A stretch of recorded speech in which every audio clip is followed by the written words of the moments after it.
शांति। ओम शांति। आज की तारीख है 25 जनवरी 2021। साकार महावाक्य बाबा कहते, मीठे बच्चे, बाप की श्रीमत से तुम मनुष्य से देवता बनते हो। बाप की श्रीमत से तुम मनुष्य से देवता बनते हो। इसलिए उनकी श्रीमत का शास्त्र है सर्व शास्त्र शिरोमणि श्रीमद् भगवत गीता।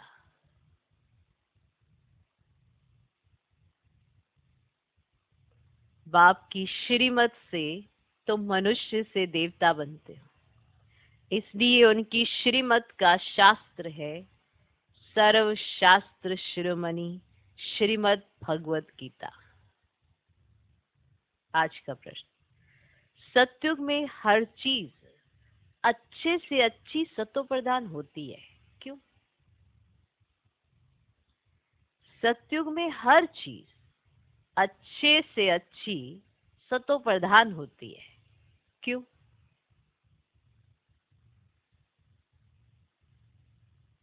उत्तर, क्योंकि वहां मनुष्य सतो प्रधान है। क्योंकि वहां मनुष्य सतो प्रधान है।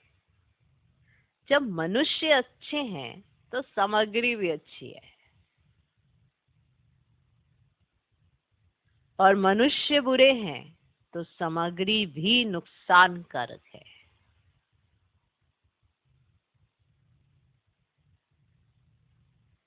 सतो प्रधान सृष्टि में कोई भी वस्तु अप्राप्त नहीं होती। कुछ भी कहीं से मंगाना नहीं पड़ता। सतो प्रधान सृष्टि में कोई भी वस्तु अप्राप्त नहीं है। कुछ भी कहीं से मंगाना नहीं पड़ता। तो प्रश्न है, सतयुग में हर चीज अच्छे से अच्छी सतो प्रधान होती है, क्यों?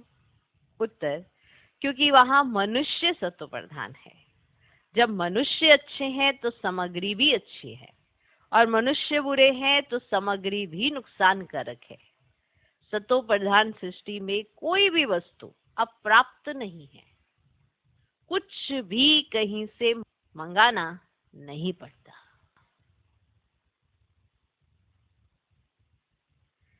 ओम शांति। बाबा इस शरीर द्वारा समझाते हैं।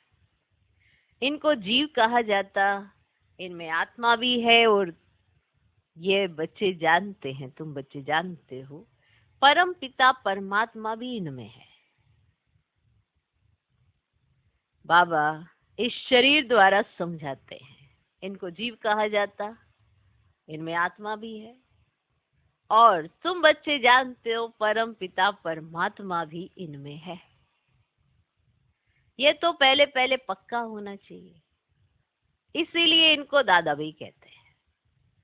ये तो बच्चों को निश्चय है, इस निश्चय में ही रमन करना है। बरोबर बाबा ने जिसमें पदरामणि की है, वह अवतार लिया है, उनके लिए बाप खुद कहते हैं, मैं इनके बहुत जन्मों के अंत के भी अंत में आता हूं। बच्चों को समझाया गया है, यह है सर्वशास्त्र शिरोमणि गीता का ज्ञान। श्रीमत अर्थात श्रेष्ठ मत। श्रेष्ठ ते श्रेष्ठ मत है ऊंच से ऊंच भगवान की, जिसकी श्रीमत से तुम मनुष्य से देवता बनते हो। तुम भ्रष्ट मनुष्य से श्रेष्ठ देवता बनते हो। तुम आते ही इसीलिए हो। तुम आते ही इसीलिए हो। मैंने ये याद रहना चाहिए, हम आए किस लिए। पर आ जाते हैं, फिर धीरे धीरे भूल जाते हैं आए किस लिए। भ्रष्ट मनुष्य से श्रेष्ठ देवता बनने तुम आते ही इसलिए हो। बाप भी खुद कहते, मैं आता हूं तुमको श्रेष्ठाचारी निर्विकारी मत वाले देवी देवता बनाने वाले। बात समझ में आई? तुम किस लिए आते हो, बाप किस लिए आते हैं, ये बात याद रहनी चाहिए।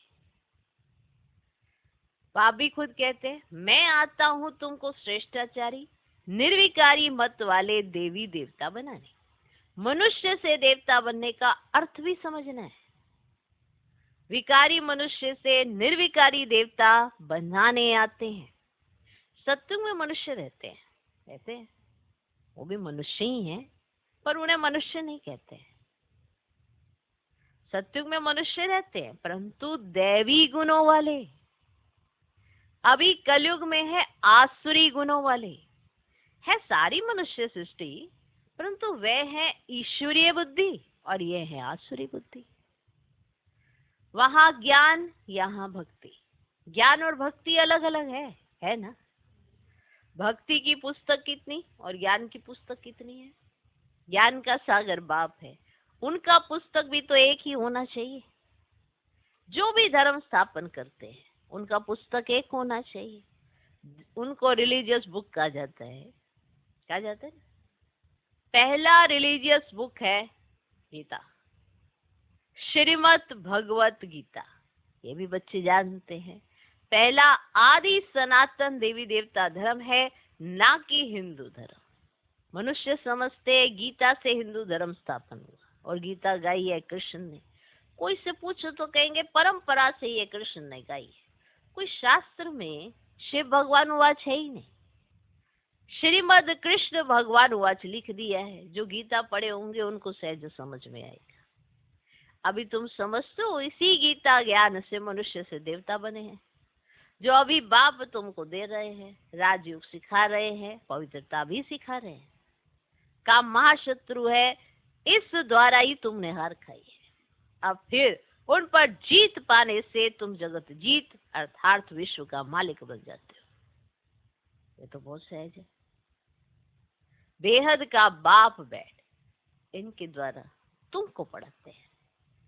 वह है सभी आत्माओं का बाप, या फिर है बेहद का बाप मनुष्यों का।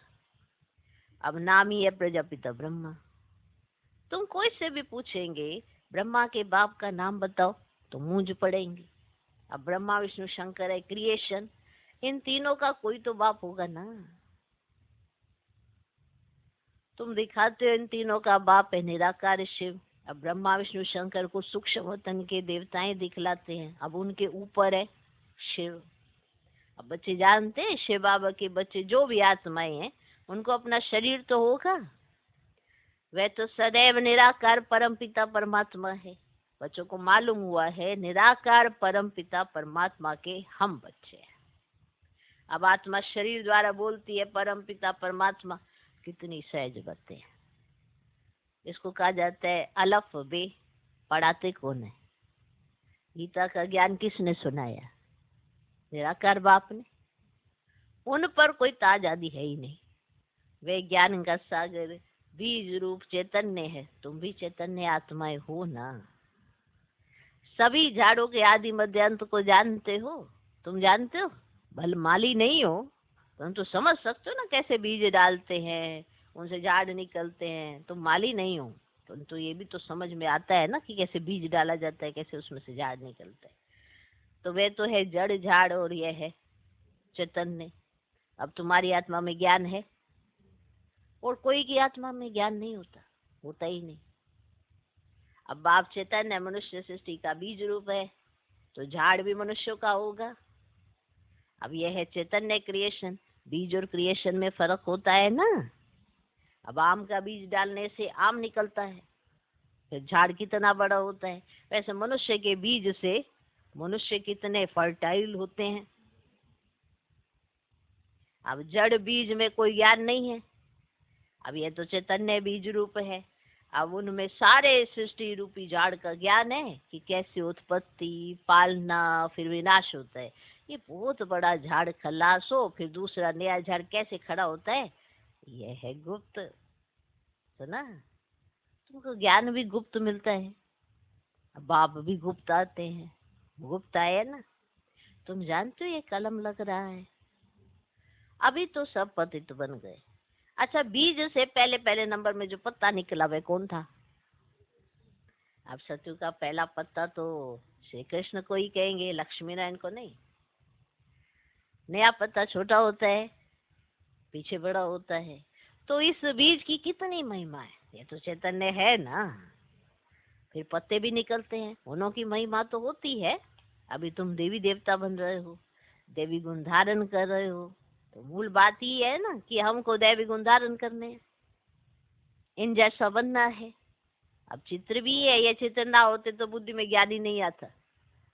ये चित्र बहुत काम में आते हैं। भक्ति मार्ग में इन चित्रों की ही तो पूजा होती है, और ज्ञान मार्ग में इन चित्रों में तुमको ज्ञान मिलता है कि ऐसा बनना है ना वंडर। भक्ति मार्ग में इन चित्रों की पूजा होती है, और ज्ञान मार्ग में इन चित्रों द्वारा तुम्हें पता चलता है कि ऐसा बनना है।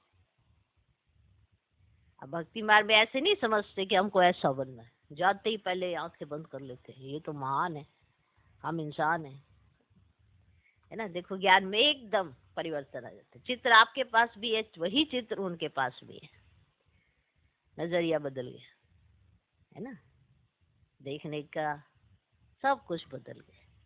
अब भक्ति मार्ग में तो ऐसे नहीं समझते कि हमको ऐसा बनना है। भक्ति मार्ग में मंदिर कितने बनते हैं, सबसे जास्ती मंदिर किसके होंगे? जो ऋषि बाबा के होंगे, जो बीज रूप है। फिर उसके बाद पहली क्रिएशन के मंदिर होंगे। पहली क्रिएशन ये लक्ष्मी नारायण है। शिव के बाद इनकी पूजा सबसे जास्ती होती है। माताएं तो ज्ञान देती, उनकी पूजा नहीं होती। वे तो पढ़ाती है ना, बाप तुमको पढ़ाते हैं, तुम किसकी पूजा नहीं करते हो। अब पढ़ाने वाले की अभी पूजा नहीं कर सकते। तुम जब पढ़कर फिर अनपढ़ बनेंगे तब फिर पूजा होगी। तुम सो देवी देवता बनते हो, और तुम ही तो जानते हो ना कि हमको ऐसा बनाते हैं तो उनकी पूजा होगी, फिर हमारी पूजा होगी नंबरवार। फिर गिरते गिरते 5 तत्वों की भी पूजा करने लग पड़ते हैं। अब शरीर 5 तत्वों का है ना, अब 5 तत्वों की पूजा करो या शरीर की करो तो एक हो जाती। ये तो ज्ञान बुद्धि में है। यह लक्ष्मी नारायण सारे विश्व के मालिक थे। देवी देवताओं का राज्य नई सृष्टि पर था, परंतु वह कब था ये नहीं जानते, लाखों वर्ष कह देते हैं। अब लाखों वर्ष की बात तो कभी किसकी बुद्धि में रह ही ना सके। अभी तुमको स्मृति है, हम आज से 5000 वर्ष पहले आदि सनातन देवी देवता धर्म के थे। अब देवी देवता धर्म वाले फिर और धर्मों में कन्वर्ट हुए हैं। हिंदू धर्म कह नहीं सकते, परंतु पतित होने के कारण अपने को देवी देवता कहना शोभता ही नहीं। आप पवित्र को देवी देवता कह ना सके। अब मनुष्य पवित्र देवियों की पूजा करते हैं तो जरूर खुद अपवित्र है, इसलिए तो पवित्र के आगे जाके माथा झुकाना पड़ता है ना। अब भारत में खास कन्याओं को नमन करते हैं, कुमारों को नमन नहीं करते, कन्याओं को नमन करते हैं, खास कुमारों को नहीं करते। फीमेल को नमन करते हैं, मेल को नमन क्यों नहीं करते? क्यों नहीं करते? क्योंकि इस समय ज्ञान भी पहले माताओं को मिलता है, बाप इनमें प्रवेश करते हैं। ये भी समझो बरोबर, ये ज्ञान की बड़ी नदी है। ज्ञान नदी भी है, फिर पुरुष भी है। अब यह है सबसे बड़ी नदी, ब्रह्मपुत्रा नदी है ना सबसे बड़ी, जो कलकत्ता तरफ सागर में जाकर मिलती है। तो नदी सागर सब दिखाई दे रहा है, दिख रहा है। अब जो चैतन्य है वो नजर आनी चाहिए। ये तो स्थूल की बात हो रही है। तो ज्ञान नदी भी है, पुरुष भी है। यह है सबसे बड़ी नदी, ब्रह्मपुत्रा नदी है सबसे बड़ी, जो कलकत्ता तरफ सागर में जाकर मिलती है। मेला भी वहां लगता है, परंतु उनको ये पता ही नहीं कि आत्मा और परमात्मा का मेला है। ये तो पानी की नदी है जिस पर नाम ब्रह्मपुत्रा रखा है। उन्होंने तो ब्रह्म ईश्वर को कहा हुआ है, इसलिए ब्रह्मपुत्रा को बहुत पावन समझते हैं। बड़ी नदी है तो पवित्र भी वह होगी। पतित पावन वास्तव में गंगा को नहीं, ब्रह्मपुत्रा को कहा जाए। वाह, जबरदस्त बात है। और कहने में भी आए तो ब्रह्मपुत्रा को कहा जाए। मेला भी इनका लगता है। यह भी सागर और ब्रह्मा नदी का मेला है। ब्रह्मा द्वारा एडॉप्शन कैसे होती है, ये बातें समझने की है। नदी, बाबा, सागर, ब्रह्मा बाबा, शिव बाबा, कैसे इनका ये सब कंट्रास्ट समझाया जाता है नदी और सागर से। ये गुह्य बातें समझने की है जो प्राय लोप हो जाती हैं। ये तो बिल्कुल सहज बात है ना। भगवान हुआच, मैं तुमको राजयोग सिखलाता हूँ, फिर यह दुनिया ही खलास हो जाएगी, शास्त्र आदि कुछ भी नहीं रहेंगे। फिर भक्ति मार्ग में ये शास्त्र होते हैं, ज्ञान मार्ग में शास्त्र होते ही नहीं। मनुष्य समझते ही शास्त्र परंपरा से चले जाते हैं। अब ज्ञान तो कुछ है ही नहीं। अब कल की आयु ही लाखों वर्ष कह दिए, इसलिए तो परंपरा कह देते हैं ना। अब इनको कहा जाता है अज्ञान अंधियारा। अभी तुम बच्चों को ये बेअद की पढ़ाई मिलती है, जिससे तुम आदि मध्य अंत का राज समझा सकते हो। तुमको इन देवी देवताओं की हिस्ट्री ज्योग्राफी का पूरा पता है। ये पवित्र प्रवृत्ति मार्ग वाले पूज्य थे, अभी पुजारी पतित बने। सतयुग में है पवित्र प्रवृत्ति मार्ग, यहाँ कलयुग में है अपवित्र प्रवृत्ति मार्ग है, फिर बाद में निवृत्ति मार्ग होता है। ये वह भी धर्म में है, उसको संन्यास धर्म कहा जाता है। देखो जैसे जैसे सुनते हो ना, वैसे वैसे सारी पिक्चराइजेशन बुद्धि में आनी चाहिए, बड़ा मजा आता है। तो घर बार का संन्यास कर जंगल में चले जाते हैं। अब वह है हद का संन्यास, रहते तो इसी पुरानी दुनिया में ही है ना। अभी तुम समझते हो हम संगम युग पर है, फिर नई दुनिया में जाएंगे। तुमको तिथि तारीख सेकंड सहित सब मालूम है। वो लोग तो कल्प की आयु ही लाखों वर्ष कह देते हैं, इनका पूरा हिसाब निकाल सकते हैं। लाखों वर्ष की तो बात कोई याद भी ना कर सके। अभी तुम समझते हो बाप क्या है, कैसे आते हैं, क्या कर्तव्य करते हैं। तुम सब के ऑक्यूपेशन को, जन्मपत्री को जानते हो। बाकी झाड़ के पत्ते तो ढेर होते हैं, झाड़ है ना, उसके पत्ते तो ढेर होते हैं, वे गिनती थोड़े ही कर सकते हैं। इस बेहद 60 रुपये झाड़ के कितने पत्ते हैं? अब 5000 वर्ष में तो कितने करोड़ है, तो लाखों वर्ष में तो कितने अनगिनत मनुष्य हो जाए। अब भक्ति मार्ग में दिखाते हैं, लिखा हुआ है सतयुग इतने वर्ष का है, त्रेता इतने वर्ष का है, द्वापर इतने वर्ष का है। तो बाप बैठ तुम बच्चों को ये सब राज समझाते हैं। आम का बीज देखने से आम का झाड़ सामने आएगा ना। अभी मनुष्य सृष्टि का बीज रूप तुम्हारे सामने है, तो झाड़ भी तो दिखना चाहिए ना तुम्हें। जैसे बीज को देखकर झाड़ समृद्धि में आता है, तो ऐसे शिव बाबा को देखकर पूरे विश्व का झाड़ समृद्धि में आना चाहिए। तुमको बैठ झाड़ का राज समझाते हैं, क्योंकि चैतन्य है तो समझा सकते हैं कि कैसे मेरे से झाड़ निकला है। वंडरफुल है। बताते हैं हमारा ये उल्टा झाड़ है, उल्टा झाड़ है ना। तुम समझा सकते हो जो भी इस दुनिया में है जड़ व चैतन्य हूबहू रिपीट करेंगे। अभी कितना वृद्धि को पाते रहते हैं, अब सत्युग में इतना हो नहीं सकता। अब कहते फलानी चीज ऑस्ट्रेलिया से जापान से आई। अब सत्युग में ऑस्ट्रेलिया जापान आदि थोड़े ही थे। अब ड्रामा अनुसार वहां की चीज यहाँ आती है। पहले अमेरिका से गेहूं आदि आते थे, सत्युग में कहाँ से आएंगे? थोड़ी। वहां तो है ही एक धर्म, सब चीजें भरपूर रहती है। यहाँ धर्म वृद्धि को पाते रहते हैं, तो उनके साथ सब चीजें कम होती जाती है। अब सत्युग में कहाँ से मांगते नहीं है, नहीं मंगाते हैं, कहीं से कुछ नहीं मंगाना पड़ता। अभी तो देखो कहाँ कहाँ से मंगाते हैं। मनुष्य पीछे वृद्धि को पाते गए हैं। अब सत्युग में तो अप्राप्त तो कोई वस्तु होती ही नहीं है। वहां की हर चीज सतो प्रधान बहुत अच्छी होती है। अब मनुष्य ही सतो प्रधान है। मनुष्य अच्छे है तो सामग्री भी अच्छी है, मनुष्य बुरे है तो सामग्री भी नुकसान कारक है। अब साइंस की मुख्य चीज है एटॉमिक बॉम्ब्स, जिससे इतना सारा विनाश होता है ना। कैसे बनाते होंगे, कैसे बनाते हो? बनाने वाली आत्मा में पहले से ही ड्रामा अनुसार ज्ञान होगा। जब समय आता हो तब उनमें वह ज्ञान आता है, इमर्ज हो जाता है। वंडरफुल है। अब जिसमें सेंस होगी वही काम करेंगे ना, दूसरे को दिखाएंगे। अब उनकी सेंस उसी में चलती है ना। अब साइंस से उनका रिलेशन है, उनको ऐसे बॉम्ब निकालने हैं। वंडरफुल। इतना बड़ा राज समझ में आता है। अब बुद्धि चलाओ तो समझ में आई ना। ऐसे जैसे ही समय आता है ना, उनके अंदर सेंस आ जाती है ऐसा बनाने की।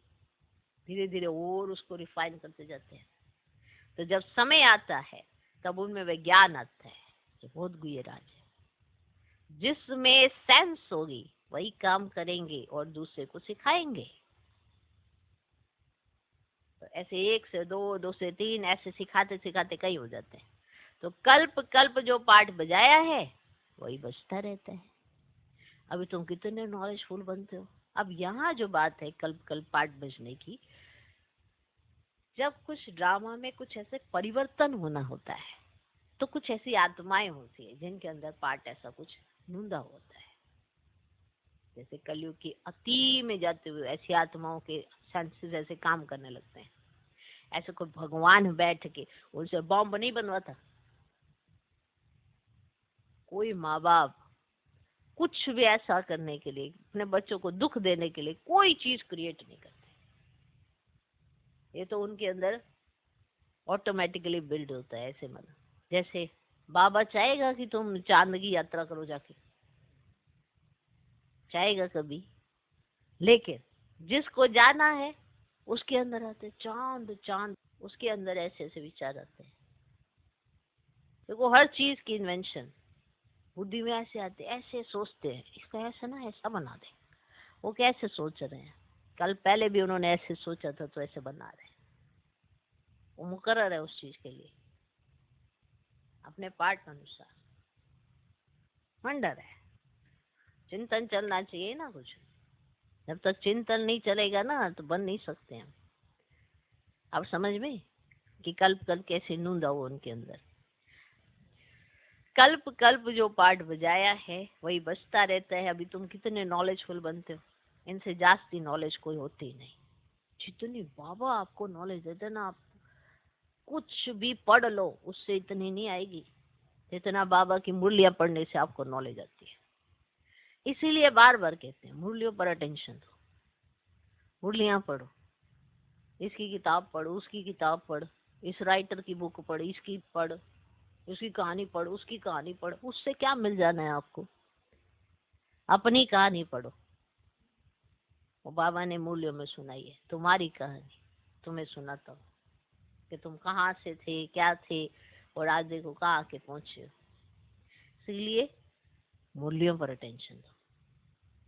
कहीं पूछते हैं कि हम कौन सी बुक पढ़ें, क्या पढ़ें? मुरलियां पढ़ो, अपने आप बुद्धि के ताले खुल जाएंगे। ये बुद्धि जो ठप हुई पड़ी है ना, सही ढंग से कार्य नहीं करती है, खुल जाएगी। ध्यान से मुरली पढ़ो, ऑटोमेटिकली सेंसेस खुल जाएंगे, अपने आप समझ आने लगेगा। और ना कईयों को तो समझ ही नहीं आता मुरली में कहा गया जाता है। नहीं, बड़ी बात है। कभी भी समय मिले अव्यक्त महावाक्य उठाओ, पढ़ो, रेगुलर अपना एक एम बनाओ। अव्यक्त महावाक्य उठाओ, पढ़ो, भले एक पेज पढ़ो पर पढ़ो। नॉलेज बढ़ेगी तो समझ में आएगा कि बाप कौन है, कैसा है। नहीं, अब शुरू में स्कूल में जाते हैं, ABCD पढ़ के आते हैं, क ख ग घ पढ़ के आते हैं, फिर धीरे धीरे समझ में आता है ना दुनिया क्या है, तभी तो जान पाते हैं। पढ़ाई करते तो ज्यादा अच्छे से जान पाते हैं, अनपढ़ होते तो इतना अच्छे से नहीं जान पाते। उसी तरह से पढ़ो, फिर जान पाएंगे कि भगवान कौन है, कैसा है, क्या समझाना चाहते हैं। समझा? तुम इस नॉलेज से देवता बन जाते हो। इससे ऊंच कोई नॉलेज है ही नहीं। अब वह है माया की नॉलेज जिससे विनाश होता है। बाबा ने ऐसी नॉलेज नहीं दी कि बम बनाओ, याद रखना। माया की नॉलेज जिससे विनाश होता है। वह लोग मून में जाते हैं, साइंटिस्ट लोग खोजते हैं। तुम्हारे लिए कोई नई बात नहीं, तुम ऐसे बैठे बैठे मून के ऊपर चले जाओ मन बुद्धि से। तुम्हारे लिए तो कोई नई बात ही नहीं है। ये सब माया का पंप है। बहुत शो करते हैं, अति डीपनेस में जाते हैं, बहुत बुद्धि को लड़ाते हैं, कुछ कमाल कर दिखावे। ऐसे ऐसे मानो उनके अंदर ही अंदर बुद्धि में ऐसे युद्ध चलता रहता है, कुछ कमाल कर दिखावे। बहुत कमाल करने से फिर नुकसान हो जाता है। क्या क्या बनाते रहते हैं, बनाने वाले जानते हैं इनसे यह विनाश हो। वो कोई भगवान ने थोड़ा कहते कोई हमें करा रहा है, करा रहा है। अरे माया करा रही है। जो तुम्हारे अंदर की ये तृष्णाएं, इच्छाएं, नाम मान शान, इसके चक्कर में तुम जो ये इजाद कर रहे हो, इससे नुकसान ही तो होता है। अब बॉम्ब बना दिया, इससे किसका भला है बताओ? अब ये जो बॉम्ब बनाते हैं इससे किसका भला हुआ है? हुआ है। तुम्हें क्रोध आएगा, तुम बटन दबा दोगे तो क्या होगा? विनाश ही होगा ना। तो ये बात समझने की है कि भगवान क्या कराते हैं, माया क्या करवाती है, तब समझ में आएगा कि भगवान कौन है। इसे कई लगा देते हैं सुख दुख सब भगवान ही देते हैं। जिनको समझ नहीं आता तो सब कुछ अपने कर्मों का सारा खाता भगवान के ऊपर डाल देते हैं। भैया करो तुम और डालो भगवान के ऊपर। कर तो तुम रहे हो ना, भगवान तो तुम्हें समझ देते हैं। लौकिक माँ बाप भी अपने बच्चे को कभी गलत काम करने के लिए उत्साहित तो नहीं करते। वो तो हमेशा कहते तुम ये ना करो, फिर भी बच्चा जाके गलत काम करता है। तो ये किसका कर्म है? उसी बच्चे का ना। माँ बाप ने तो अच्छे कर्म करना ही सिखलाया था। तो इसी तरह से जो इस तरह से पापी पतित बनते हैं, उनका अपना कर्म होता है, ना कि ये भगवान कराते हैं। समझने की जरूरत है।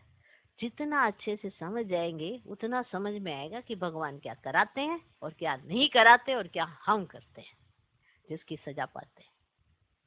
ओके, तो जो बनाते हैं ये बम, तो उनको तो पता है ना ये विनाश के लिए बना रहे हैं। अच्छा, मीठे मीठे सिकिलदे बच्चों प्रति माता पिता बाप दादा का याद प्यार और गुड मॉर्निंग। रूहानी बाप की रूहानी बच्चों को नमस्ते। हम रूहानी बच्चों की भी रूहानी बाप को नमस्ते नमस्ते नमस्ते।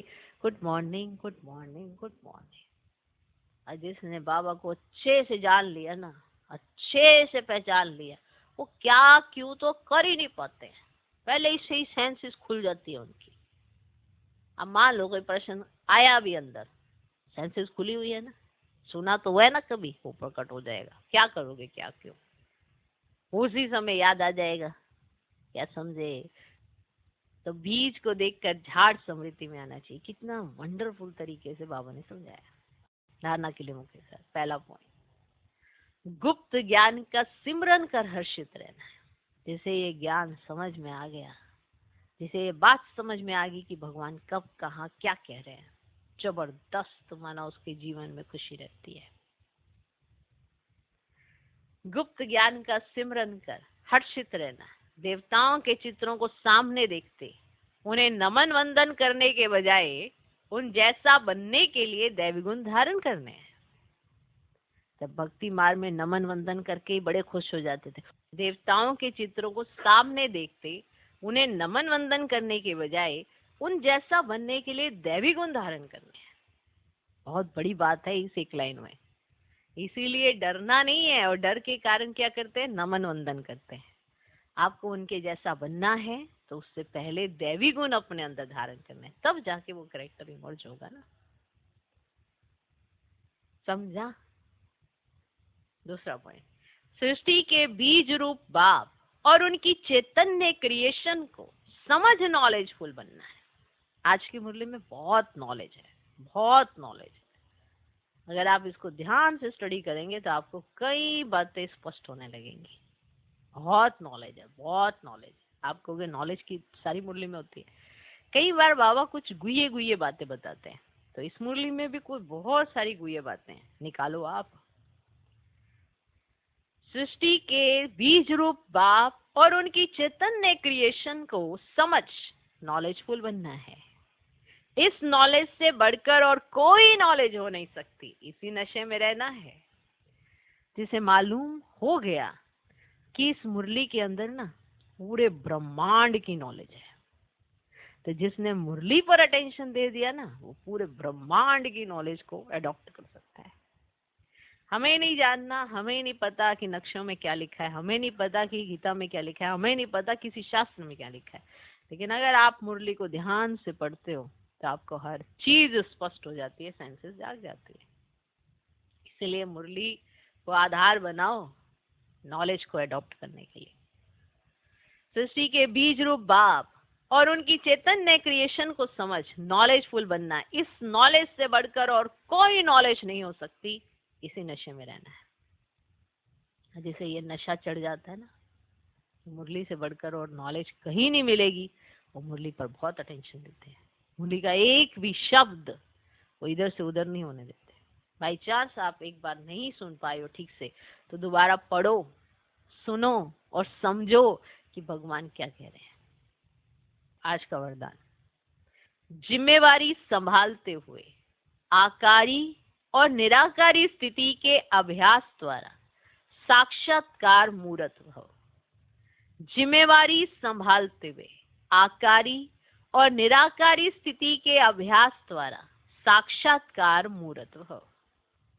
जिम्मेवारी संभालते हुए आकारी और निराकारी स्थिति के अभ्यास द्वारा साक्षात्कार मूर्त भव। जैसे साकार रूप में इतनी बड़ी जिम्मेवारी होते हुए भी, माना ब्रह्मा बाबा के सामने कितनी जिम्मेवारियां, आपके सामने क्या जिम्मेवारियां होती है? आप बाबा को देखो, जैसे साकार रूप में इतनी बड़ी जिम्मेवारी होते हुए भी आकारी और निराकारी स्थिति का अनुभव कराते रहे, ऐसे फॉलो फादर करो। साकार रूप में फरिश्तेपन की अनुभूति कराओ।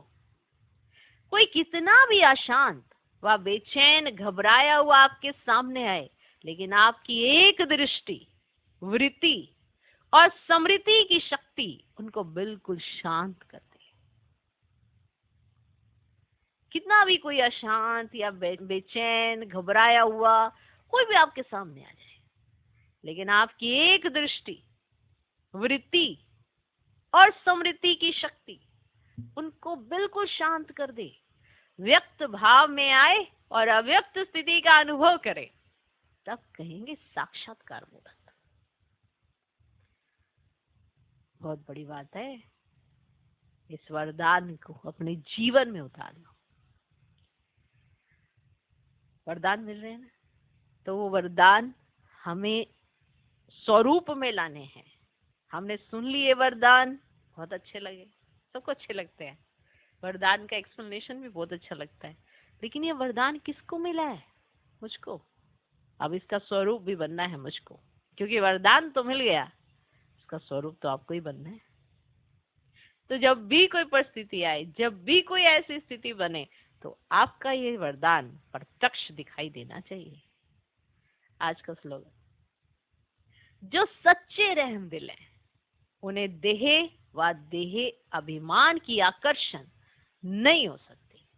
जो सच्चे रहम दिल है, क्या कहते हैं, हमें बड़ा रहम आता है, हर एक पर बड़ा रहम आता है, लेकिन उन्हें देह अभिमान भी बहुत जल्दी आ जाता है।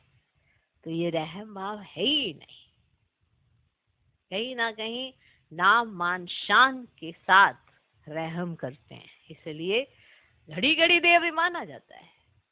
कुछ भी ऐसा होता है तो देह अभिमान में आ जाते हैं, देह में फंस जाते हैं।